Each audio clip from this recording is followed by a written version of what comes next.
నమస్తే, welcome to Leo news. Kinjarapu Rammohan Naidu ఈ పేరు చెప్తే తెలియని తెలుగు వాళ్ళు ఉండరు. ఎర్రన్నాయుడు కొడుకుగా రాజకీయ అరంగేట్రం చేసి అతి చిన్న వయసులోనే 2 సార్లు ఎంపీగా, ఇప్పుడు కేంద్ర విమానయాన మంత్రిగా కూడా పనిచేస్తున్నారు. అయితే ఇప్పుడు తాజాగా ఆయన ఒక అరుదైన రికార్డును సొంతం చేసుకున్నారు. వరల్డ్ ఎకనామిక్ ఫోరం యంగ్ లీడర్స్గా ప్రపంచవ్యాప్తంగా 116 మందిని ఎంపిక చేస్తే అందులో ఒకరిగా ఆయన చోటు దక్కించుకున్నారు. దీనికి అందరి నుంచి కూడా ఆయన ప్రశంసలు అందుకుంటున్నారు. అతి చిన్న వయసులోనే ఆయనకు ఇది ఎలా సాధ్యమైంది, అలాగే పార్టీ తరపు నుంచి ఆయనకు ఎలాంటి ప్రోత్సాహం లభించింది ఆయన ఈ స్టేజ్కి రావడం కోసం, ఇలాంటి విషయాలన్నీ తెలుసుకుందాం. మనతో పాటు ఉన్నారు ప్రముఖ విశ్లేషకులు అప్పసాని రాజేష్ గారు. నమస్కారం. నమస్కారం సార్, కింజరపు రామ్మోహన్ నాయుడు గారికి ఈరోజు ఒక అరుదైన రికార్డు దక్కిందండి. యంగ్ గ్లోబల్ లీడర్గా ఆయన పేరు తెచ్చుకున్నారు. సో దేశవ్యాప్తంగా కూడా 16 మందికి వస్తే దానిలో ఒకటిగా పేరు తెచ్చుకోవడం అంటే సామాన్యమైన విషయం కాదు. సో ఆయన తండ్రి హఠాన్ మరణం, ఈయన హఠాత్తుగా రాజకీయాల్లోకి రావడం, సో ఎలా సాధ్యమైందంటారు? ఆయనకు పార్టీ తరపు నుంచి ఎలాంటి ప్రోత్సాహం లభించిందంటారు? సో ఆయన రాజకీయ జీవితం గురించి మీ మాటల్లో. ఇప్పుడు వాస్తవంగా కింజారపు ఎర్రమనాయుడు గారు ఒక టవరింగ్ పర్సనాలిటీగా, తెలుగుదేశం పార్టీ పార్లమెంటరీ పార్టీ నాయకుడిగా, 8 ఎన్నికల్లో ఓటమెరగని నాయకుడిగా 9 ఎన్నికల్లో ఓటమి చూశారు ఆయన. 8 ఎన్నికలలో ఆయనకు ఓటమి తెలియదు, అసెంబ్లీకి పార్లమెంట్కి కలిపి. అటువంటి సుదీర్ఘ నేపథ్యం ఉన్న నాయకుడి కొడుకుగా రాజకీయ ప్రస్థానం మొదలుపెట్టినప్పుడు ఏమవుతుందంటే, సహజంగానే ఒక సెల్ఫ్ మేడన్ పర్సనాలిటీ, అది సినిమా నటులైనా, రాజకీయ నాయకులైనా, లేదు క్రీడాకారులైనా, వాళ్ళ వారసులుగా రంగప్రవేశం చేసినప్పుడు ఏమవుతుందంటే, మొట్టమొదట వాళ్ళ షాడో నుంచి వాళ్ళ దృక్పథంతో వీళ్ళని కూడా చూస్తారు. మొట్టమొదట ఎన్టీ రామారావు గారి నటవారసుడుగా బాలకృష్ణ గారు వస్తే ఎన్టీ రామారావు గారితో కంపేర్ చేసి చూస్తారు. ఈయనకు ఒక సొంత ఇమేజీ, ఈయనకు ఒక ఫ్యాన్ బేస్ ఏర్పడే వరకు రామారావు గారు అయితే ఈ డైలాగ్ ఇలా చెప్పుండేవాళ్లే, ఈ పాత్ర రామారావు గారు అయితే ఆ రోజులో ఇలా చేసి ఉండేవాళ్లే అని చెప్పని కంపేర్ చేసి చూసుకుంటూ ఉంటారు. అది రామారావు గారు, ఇది బాలకృష్ణ గారు, ఎవరికి వాళ్ళు ప్రత్యేకమే. అయినా సరే వారి వారసులుగా రంగప్రవేశం చేసినప్పుడు ఆ కంపారిజన్ అనేది ఉంటుంది. అలాగే సుదీర్ఘ రాజకీయ నేపథ్యం ఉండి తెలుగుదేశం పార్టీ పార్లమెంటరీ పార్టీ నాయకుడిగా ఎన్డీఏలో కీలక భాగస్వామిగా తెలుగుదేశం పార్టీ వ్యవహరించిన రోజు, అలాగే యునైటెడ్ ఫ్రంట్ గవర్నమెంట్లో ఆ రోజు కేంద్ర గ్రామీణాభివృద్ధి శాఖ మంత్రిగా, క్యాబినెట్ మినిస్టర్గా ఎర్రమనాయుడు గారు వ్యవహరించిన రోజు, ముఖ్యంగా వాజ్పేయి గారి ప్రభుత్వ హయాంలో 29 మంది సభ్యుల తెలుగుదేశం పార్లమెంటరీ పార్టీ బృందానికి ఈ నాయకుడు. ఆ రోజు ఎర్రమనాయుడు గారి పర్సనాలిటీ కూడా చూస్తే దాదాపుగా 6 అడుగులు పైన. ఇప్పుడు మనం అచ్చెన్నాయుడు గారిని చూస్తున్నాం కదా, అచ్చెన్నాయుడు గారి కంటే కొంచెం షార్ట్గా ఉండేవారు, కానీ ఇంకా కొంచెం స్టౌట్గా. ఆయనతో పాటు ఈ ఇంతమంది పార్లమెంటు సభ్యుల ఈ సమూహం ఇలా వెళ్తుంటే ఒక పిల్లల కోడి పిల్లల్ని తీసుకొని వెళ్తున్నట్టు ఉండేది ఆ రోజుల్లో. అటువంటి ఎర్రమనాయుడు గారి మరణం ఒక దురదృష్టకర పరిస్థితిలో, రోడ్డు యాక్సిడెంట్లో వారు చనిపోయిన తర్వాత చాలా చిన్న ఏజ్లో 56 సంవత్సరాల వయసులో వారు చనిపోవడం జరిగింది. మరి అంత యంగేజ్లో వాస్తవంగా ఎర్రమనాయుడు గారే కానీ బతికుండున్నట్టయితే ఇంకా సుదీర్ఘకాలం రాజకీయాల్లో కొనసాగగలిగే స్థాయి, అనుభవం వారికి అప్పటికే ఆ పేరు ప్రఖ్యాతులు సంపాదించుకున్నారు. 2012లో దాదాపుగా నాకు గుర్తున్న వరకు వారు రోడ్డు యాక్సిడెంట్లో చనిపోయారు. 12 లేదు ఎర్లీ 2013లో కావచ్చు. మరి అప్పటి నుంచి ఇంకొక 10-12 సంవత్సరాలు అంటే ఇప్పటికి ఇంకా వారు 67-68 సంవత్సరాల వయసులోనే ఉండుంటారు, ఒకవేళ బతికున్నా కూడా. ఏదేమైనా ఎర్రమనాయుడు గారు కాలం చేసిన తర్వాత వారి వారసుడిగా 2014లో అప్పటికి అమెరికాలో ఎంఎస్ చేస్తూ ఉన్న యంగ్స్టర్, బిలో 25 ఇయర్స్, వాళ్ళ నాన్నగారు చనిపోయేటప్పటికి, అటువంటి రామ్మోహన్ నాయుడు గారికి 2014 ఎన్నికల నాటికి పార్లమెంటు సభ్యుడిగా అవకాశం ఇవ్వడం జరిగింది. వారు నెగ్గారు. అయితే ఇక్కడ గమనించుకోవాల్సింది ఏంటి అంటే, ఎర్రమనాయుడు గారు పార్లమెంటు సభ్యుడిగా ఆయన సుదీర్ఘకాలం ఢిల్లీలో ఉంటున్న నేపథ్యంలో ఈ పిల్లలు, ఈ గత టెన్యూరు రాజమండ్రి ఎమ్మెల్యేగా పనిచేసిన భవానీ గారు, అలాగే రామ్మోహన్ నాయుడు గారు, వీరిద్దరు అక్క తమ్ముళ్ళు. వీరి చదువు ఢిల్లీ పబ్లిక్ స్కూల్లో ఢిల్లీలో జరిగింది. దాంతో చిన్నతనం నుంచి ఢిల్లీలో పెరగటం వల్ల హిందీ, ఇంగ్లీషుల్లో అద్భుతమైన ప్రావీణ్యాన్ని రామ్మోహన్ నాయుడు సంపాదించుకోవడం జరిగింది. అలాగే అమెరికాలో ఎంఎస్ చేసి ఉండటంతో అంటే ఉన్నత విద్యావంతుడిగా ఎర్రమనాయుడు గారు రాజకీయ వారసుడిగా తనకి రాజకీయ రంగప్రవేశం అనేది అంటే ఎటువంటి కష్టాలకి జనరల్గా ఏకైకిన పార్లమెంటు సభ్యుడిగా ఎన్నిక కావడం అని అంటే చాలా కష్టతరమైన వ్యవహారం. కానీ సునాయాసంగా రామ్మోహన్ నాయుడు గారికి అవకాశం దక్కింది. చాలా యంగేజ్లో వాళ్ళ నాన్నగారు ఇచ్చిన ఒక ప్లాట్ఫామ్ మీద నుంచి తన రాజకీయ ప్రస్థానాన్ని మొదలుపెట్టుకోవడం జరిగింది. సహజంగానే నేను ఇందాక చెప్పినట్టుగా పోల్చి చూస్తారు. మరి ఎర్రమనాయుడు గారి ముద్ర నుంచి రామ్మోహన్ నాయుడు గారు తనదంటూ ఒక ప్రత్యేకమైన ముద్ర వేసుకోగలుగుతారా లేదా అని చెప్పని. అయితే ఇక్కడ గమనించుకోవాల్సింది ఏంటి అంటే 2014 తెలుగుదేశం పార్టీ విజయం సాధించిన తర్వాత గండిపేటలో మహానాడు జరిగింది. ఆ మహానాడు కార్యక్రమానికి నేను కూడా హాజరయ్యాను. అప్పుడే కొత్తగా ఎన్నికైన పార్లమెంటు సభ్యుడు. తన ప్రసంగం విన్న తర్వాత నేను ఆ రోజే ఒక నిర్ణయానికి వచ్చాను.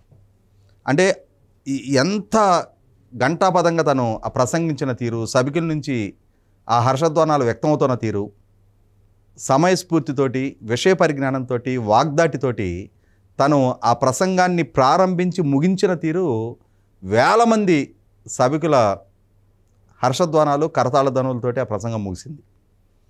నేనైతే ఆ రోజే ఒక అంచనాకు వచ్చా, ఖచ్చితంగా ఈ కుర్రాడు రాష్ట్ర స్థాయిలో కాదు దేశ స్థాయిలో కూడా ఒక మంచి పాలిటీషియన్గా ఎమర్జ్ అవుతాడు అని చెప్పని. చిన్న వయసులో వచ్చాడు, చిన్న వయసులో మంచి అవకాశాలు దక్కించుకున్నాడు. తెలుగుదేశం పార్టీ లాంటి ఒక మంచి ప్లాట్ఫామ్ మీద తన రాజకీయ ప్రస్థానం మొదలైంది. అదే సందర్భంలో దశాబ్దాల తరబడి తెలుగుదేశం పార్టీతోటి నాయకత్వంతో చాలా లాయల్గా ఉన్న కుటుంబ నేపథ్యం. నాయకత్వానికి ఎప్పుడూ ఎక్కడ ఏ స్థాయిలో కూడా కొద్దిపాటి ఇన్కన్వీనియన్స్ కూడా కలిగించని ఎర్రమనాయుడు గారు, అలాగే వారి చిన్నాన్న అచ్చెన్నాయుడు గారు, వారి సోదరి భవానీ గారు కూడా లాస్ట్ టెన్యూర్ ఎమ్మెల్యేగా పనిచేయడం జరిగింది. అంటే పార్టీ ఆదేశాలని తూచా తప్పకుండా శిరసావహించడం తప్ప పార్టీ ఆదేశాలను ధిక్కరించడం కానీ, మాదంటూ ఒక యూనిక్నెస్ ఉండాలి, మాకు ఒక ఐడెంటిటీ ఉండాలి, మాకు ఒక సెల్ఫ్ ఎలివేషన్ ఉండాలి అని ఎక్కడా ఏ స్థాయిలో కూడా ప్రయత్నం చెయ్యని కుటుంబ నేపథ్యం. అదే ఒరవడి ఇవాళ రామ్మోహన్ నాయుడు కూడా కొనసాగించడం అంటే మామూలు ఇష్యూ కాదు. అదే సందర్భంలో 2014-19, 2019-24 రెండుసార్లు తెలుగుదేశం పార్టీ పార్లమెంటు సభ్యుడిగా పార్లమెంట్లో రాష్ట్రానికి ప్రాతినిధ్యం వహించిన సందర్భంగా చాలా సవాళ్లు తను ఎదుర్కోవడం జరిగింది. 2014 నుంచి 18 వరకు ఎన్డీఏలో తెలుగుదేశం పార్టీ అధికార భాగస్వామిగా ఉంది. అశోక్ గజపతిరాజు గారు, సుజనా చౌదరి గారు మంత్రులుగా ఉన్నారు. అటువంటి సందర్భంలో రామ్మోహన్ నాయుడు అవసరం పెద్దగా రాల. కానీ 2018 ఒకసారి తెలుగుదేశం పార్టీ ఎన్డీఏతో విభేదించి రాష్ట్ర విభజన చట్ట అంశాలతోటి ఆ అంశాల విషయంలో కేంద్ర ప్రభుత్వం వివక్ష ప్రదర్శిస్తుంది అన్న కారణంతో అవిశ్వాస తీర్మానం పెట్టిన సందర్భంగా ఆ అవిశ్వాస తీర్మానం మీద పార్లమెంటులో గల్లా జయదేవ్ గారు, కేశినేని నాని గారు, రామ్మోహన్ నాయుడు గారు వారి ప్రసంగాలు పార్లమెంటుని స్తంభింపజేసినాయి. ఒక రకంగా అరే ఈ కుర్రాడు ఇంత చిన్న కుర్రాడు ఎర్రమనాయుడు గారు అబ్బాయి, అప్పటి వరకు ఎర్రమనాయుడు గారు అబ్బాయిగానే చూశారు. హిందీ భాష పట్ల ఇంతటి పరిజ్ఞానమా, ఇంతటి గౌరవ మర్యాదలతో కూడుకున్న ఇంగ్లీష్లో ఇతను ప్రసంగిస్తున్నాడా, ఇంతటి విషయ పరిజ్ఞానం, ఫ్లూయెంట్ ఇంగ్లీష్ రావడం ఒకటే కాదు, ప్రాపర్ కంటెంట్ కూడా ఉండటం ఇంపార్టెంట్. అక్కడ ఇంతటి ముద్ర, ఇంత బలమైన ముద్ర, ఇంతటి క్రమశిక్షణతో కూడుకున్న ఈ వ్యవహార శైలి ఖచ్చితంగా ఇతన్ని మనం కన్సిడర్ చేసి తీరాలి అని చెప్పని దేశంలో ఉన్న మిగిలిన రాజకీయ పక్షాలు కూడా అతని వైపు ఆసక్తిగా చూడటం గమనించాం ఆ రోజున. ఆ తర్వాత 2019-24 మధ్యకాలంలో కూడా బెస్ట్ పార్లమెంటేరియన్ అవార్డు తనకి ఇవ్వడం జరిగింది. అంటే మనం ఎస్ జైపాల్ రెడ్డి గారు లాంటి వాళ్ళకి అవార్డు దక్కడం చూసాం.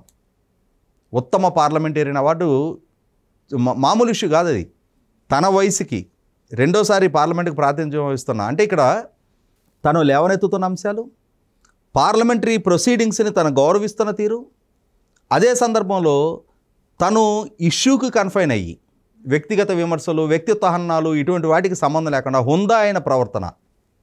ఈ నేపథ్యంలో 2024 నాటికే జాతీయ స్థాయిలో రామ్మోహన్ నాయుడు అంటే ఎర్రమనాయుడు గారు అబ్బాయి అనే ముద్ర నుంచి తనకు తాను ఒక ఐడెంటిటీ ఎస్టాబ్లిష్ చేసుకోగలిగాడు. ఆ తర్వాత మొన్న మూడోసారి పార్లమెంట్కి వరుసగా ఎన్నిక కావడం జరిగింది. ఈ ఎన్నికైన నేపథ్యంలో మళ్ళీ తిరిగి తెలుగుదేశం పార్టీ ఎన్డీఏలో అధికార భాగస్వామిగా జాయిన్ అయిన నేపథ్యంలో ఇవాళ నరేంద్ర మోడీ గారి నాయకత్వంలో ఉన్న ఎన్డీఏ ప్రభుత్వంలో యంగెస్ట్ క్యాబినెట్ మినిస్టర్, మొత్తం క్యాబినెట్లో కూడా చిన్నవాడు వయసులో. అదే సందర్భంలో చాలా సమర్థవంతమైన నాయకుడిగా, సమర్థవంతమైన మంత్రిగా ఇప్పటికే పార్లమెంటులో ఒక్క రాజకీయ పక్షం చేత కూడా విమర్శింపబడని ఏకైక నాయకుడు రామ్మోహన్ నాయుడు. ఇవాళ కాంగ్రెస్ పార్టీ అయినా డిఎంకే పార్టీ అయినా, ఆ మధ్య ఇతను మన మురసలీమారన్ గారు అబ్బాయి డిఎంకే పార్లమెంట్ మెంబర్, తను ప్రసంగిస్తూ చెప్తున్నాడు, ఎర్రమనాయుడు గారితో ఆ రోజుల్లో మేము యునైటెడ్ ఫ్రంట్లో కలిసి పనిచేసాం. ఎర్రమనాయుడు గారు అబ్బాయిగా రామ్మోహన్ నాయుడు గారు కూడా చాలా హుందైన పార్లమెంటేరియన్గా ఇవాళ ఈ కేంద్ర మంత్రిగా చాలా అద్భుతంగా రాణిస్తూ ఉన్నారని చెప్పని పార్లమెంటు వేదికగా ప్రశంసిస్తూ ఉన్నారు. మురసలీమారన్ గారు అబ్బాయి నాకు సడన్గా పేరు స్ట్రైక్ అవ్వట్లేదు, తను మాజీ కేంద్ర మంత్రి, చాలా ప్రశంసలు అందుకుంటా ఉన్నాడు ఇవాళ పార్లమెంట్లో. అంటే ఇక్కడ ఇంట గెలిచి రచ్చ గెలవాలంటారు. అటువంటిది శ్రీకాకుళం ప్రజల దగ్గర గత 3 సార్లు ఎన్నికవుతా ఆంధ్రప్రదేశ్ రాష్ట్రం నుంచి రాష్ట్ర ప్రజల మనసులు గెలుచుకున్నాడు. శ్రీకాకుళం ప్రజల మనసు ఎప్పుడో గెలుచుకున్నాడు. కొన్ని దశాబ్దాల క్రితమే కింజారపు కుటుంబం అక్కడ శ్రీకాకుళం ప్రజల మనసులు గెలిచేసుకుంది. అలాగే రామ్మోహన్ నాయుడు కూడా గత 3 దఫాలుగా శ్రీకాకుళంలో గెలిచాడు, ఆంధ్రప్రదేశ్ ప్రజల మనసు గెలుచుకున్నాడు. ఇవాళ పార్లమెంటులో అన్ని రాజకీయ పక్షాల మనసు గెలుచుకున్నాడు. ఇప్పుడు ప్రపంచవ్యాప్తంగా ప్రభావితం చూపగలిగే అంటే యంగ్ లీడర్స్లో ఇవాళ మరి తను ఐడెంటిఫై అయ్యాడు అని అంటే రామ్మోహన్ నాయుడికి ఆ గుర్తింపు తగ్గటం అనేది నాకైతే ఆశ్చర్యం అనిపించలా. ఎందుకంటే ఇక్కడ ఆ గుర్తింపు తగ్గటానికి రామ్మోహన్ నాయుడు నేను పలానా వాళ్ళ అబ్బాయినేనో, నేను పలానా పార్టీ నుంచి ప్రాతినిధ్యం వహిస్తున్నానో, నా నాయకుడు పలానాయనో, నా నాయకుడి నుంచి నాకు ఈ రికమెండేషన్ లెటర్ ఉందనో కాదు, కేవలం తన నడత, తన సామర్థ్యం, తన పనితీరు, వీటి ప్రాతిపదికగానే, వీటి ద్వారానే ఇవాళ తన ముద్ర దేశం ముందు సగర్వంగా మన తెలుగువాడు. నాకు అనిపించేది గతంలో వెంకయ్యనాయుడు గారు రిటైర్ అయిన తర్వాత, ఒక జైపాల్ రెడ్డి గారు రిటైర్ అయిన తర్వాత తెలుగు సమాజం నుంచి ఆ స్థాయి ప్రభావితం చూపగలిగే, జాతీయ స్థాయి రాజకీయాల్లో ఆ స్థాయి ప్రభావితం చూపగలిగే నాయకత్వం ఇక లేదేమో అని అనుకున్నాం మనం. కానీ ఇవాళ పార్లమెంట్లో దేశ స్థాయిలో కూడా నార్త్ ఇండియన్స్ కూడా చాలామంది రామ్మోహన్ నాయుడు గారి గురించి నాకు పరిచయం ఉన్న కొంతమంది వ్యక్తులు కూడా నన్ను కూడా వాకప్ చేస్తూ ఉంటారు. అంటే ఆ స్థాయి ముద్ర ఇవాళ దేశ స్థాయిలో తను నిరూపించుకున్నాడు. అటువంటి రామ్మోహన్ నాయుడికి యంగ్ అచీవర్స్గా ఇవాళ ప్రపంచ స్థాయిలో గ్లోబల్ లీడర్స్గా తనని ఐడెంటిఫై చేసి తనని ఎంపిక చేయడం అనేది 100కి 100 పాళ్ళు.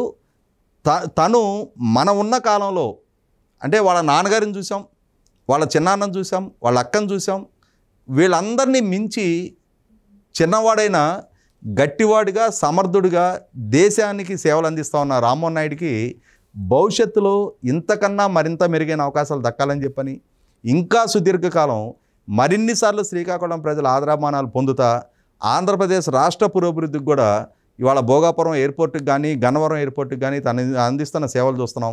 రాష్ట్రం పట్ల కేంద్ర ప్రభుత్వం దగ్గర చంద్రబాబు నాయుడు గారితో పాటు ఏ అంశం గురించి లాబింగ్ చేయాల్సి వచ్చినా కూడా ముందు వరుసలో నిలబడి రాష్ట్ర అభివృద్ధి కోసం తను చేస్తున్న కృషి చూస్తున్నాం మనం. ఇటువంటి స్థితిలో ఒక తెలుగువాడిగా ఈ టైంలో రామ్మోహన్ నాయుడికి దక్కిన ఈ అవార్డు విషయంలో, ఈ ఎంపిక విషయంలో మాత్రం మనందరం కూడా గర్వపడవచ్చు. థ్యాంక్ యూ సో మచ్ అండి.